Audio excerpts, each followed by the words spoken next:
Diamond Simpson with a series clincher. They have to shoot somewhere, somehow. Alaska found the way. Wow. Alaska found the way. Making it to the top 5, Jay Washington hangs in the air. And Jay Wash with a putback. Body's down on the floor. But what an improvised move in midair.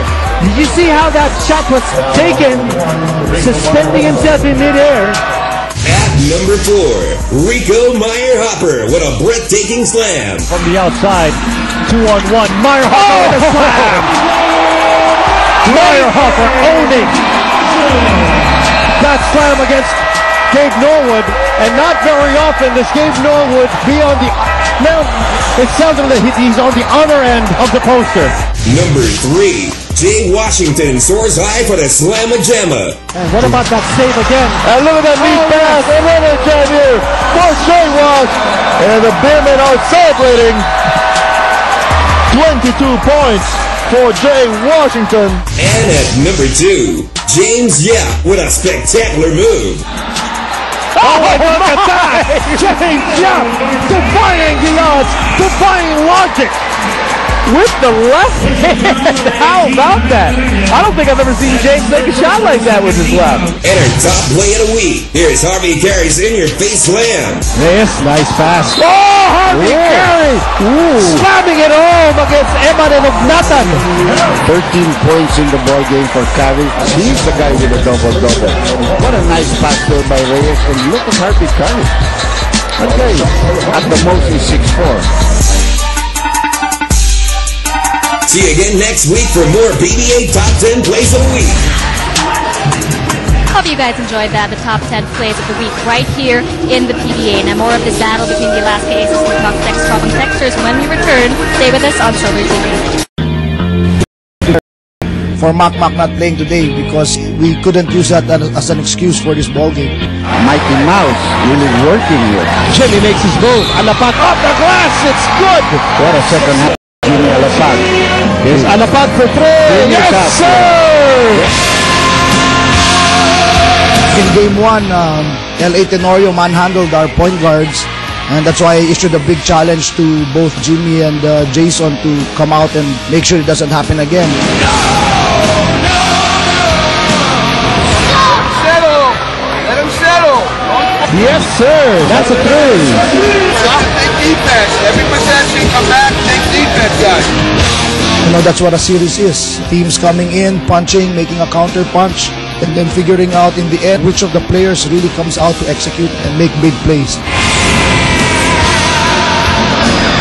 Chuck Reyes, of course, was hoping that somebody from Talking Tex would step up and make the big plays in the first half for them, but it was somebody else. It was Larry Fonasher for Alaska helping out Diamond Simpson's 15 points, and the shooting of Talking Tex also took a dip, and some of the numbers were revealed that a variety of reasons affected them, Talking Tex that is, in that first half. Yeah, really a huge second quarter for Alaska, particularly defensively, giving up only 13 points.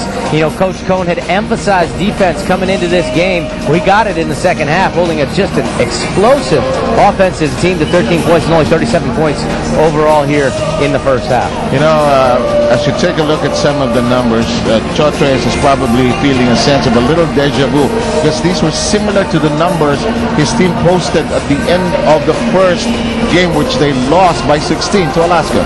Yeah, well, you definitely don't want deja vu all over again, I think as Yogi Berra once said. Yep. Rebounds always an issue here as you're going against Talking Tex. Diamond Simpson doing a great job already with the double-double, dominating the glass, 10 rebounds himself. And again, the turnovers are a problem, and free throws. Talking Tex continues to struggle from that area. So things that we talked about in the pregame continue to be issues for both teams. But they led by as much as 12. Why did they not sustain it? They got some big numbers from these people, actually. Well, Talking Tex, again, they came out guns a-blazing, did a great job, forced some turnovers, got turnover points, but in the second half, in the second quarter, it was Alaska's defense. And then don't forget that guy, the second guy down in Alaska, Larry Fonasher, with 9 points, 3 3-pointers, lit it up from the outside to nicely complement Diamond Simpson's great first half. So if you're Talking Tex, what's at the topmost of your agenda, aside from paying attention to that guy in our streets right now? Well, you do have to really worry about Diamond Simpson, do a better job trying to keep him off the glass. But really execution. I think one of the big things was just their 13 points in the second quarter. That is not typical for a Talking Tex type of team. So expect there to be a little more ball movement, some more really strong drives to the basket, some deep penetration. Try to see them get out and running maybe here in the second half to try to counter Alaska's great second quarter. Thank you, Alex. But this series has not been won in the first half. It's been won in the second half so far. And that awaits us in a few moments from now. We will begin with a score of 40-37, Alaska.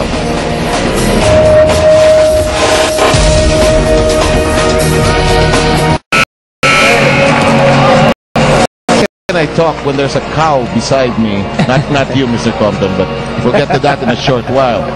May baka rito eh.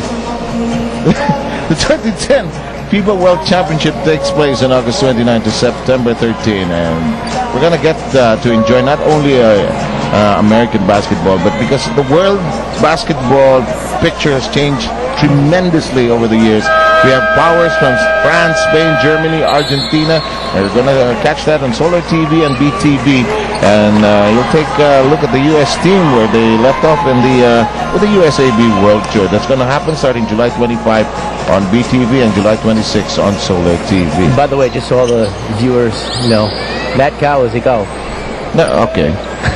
That's not Mr. Seb Sarmenta, by the way, I'm talking about. Yeah, that's the mascot for Alaska, famed E. Director Julius Mello, I don't want to go to Gino Rufino. People might say that there's no cow here. There's really a cow up here. Ikaw! Yeah, there, yeah. Ikaw yun. Okay, now we can go to Gino Rufino because I'm not a liar anymore. Let's go to Gino. Thanks, Seb. Now, I spoke to assistant coach Nash Rosella right before the second half, and he said that there is two problems. One, they tend to relax when they see the second unit of Alaska, especially Ponochere, De La Cruz, and Hugnatan. And another thing that they have to do here in the second half is be more aggressive on the defensive end. It's that simple, but let's see if it pans out, guys. Sometimes Gino and Alex and Leah, the simplest things are the hardest to execute. And Ivan said, well, okay, I noticed I only had 16 points and all of them in the first half in game 2. I want to improve on that. He fired one and drilled it from outside. Well, he answered Brandon Del Deo Campos' first three-point shot on the first possession of this second half. Wow! That's 3 straight possessions, 3 straight threes. And we're in the middle rounds. Ray is popping to the corner. We're knotted together at 43, which, by the way, is our 7th deadlock. Earlier today, San Miguel Beer winning against B. McDermott 74-70, taking a 2-1 lead in their series. The hook shot. Wow! Was that Kareem Abdul-Jabbar? The sweeping nice. sky going across the middle. You nailed that on the button there. And Toss with a gentle hook, taking care of pushing Alaska in front by 2, 45-43. Here's the baseline jumper, and I haven't missed here. Yeah, nobody's missed. I mean, well, both these coaches are going to be talking about defense at the half, and not one thing stopped yet. And there's one. Roy Lopez, our scorer, doesn't know where to write anymore. He's trying to scribble everything quickly. Here's one more, Roy. Talking Tex has scored on every single possession. 4 straight buckets, and the lead is back with them right away. And you were saying in the first quarter, is it just me or is the game moving fast? I think it really is blitzing bias. Baguio has not really gotten a scoring run going for himself. Short stab, and Simpson. It's a really smart cut he made from the weak side on that play. Ball went to the baseline with Joe DeVance, and Simpson snuck in around Sean Daniels, who is looking at the ball, didn't see his man cut, and anytime a big guy catches the ball a step away from the basket, it's going to be a high percentage play. Of course, here in the PBA, they will play either the center or the power forward position. Sa States, anong laro nito? 4 din siya eh. 4 din. Yeah, because he's tall and he's long. Okay. He's got long arms. He's a really good interior defender and rebounder. Saka word has it that he had played the triangle before, so he's kind of familiar with it. That's Rani Del Campo confronts 3 defenders, and Simpson has it. Another rebound for Simpson. He has a sum of 11. L.A. outside to Baguio. DeVance pops the left-handed stab. Short on this one. And that one was on line too. Joe DeVance very confident with his outside shot.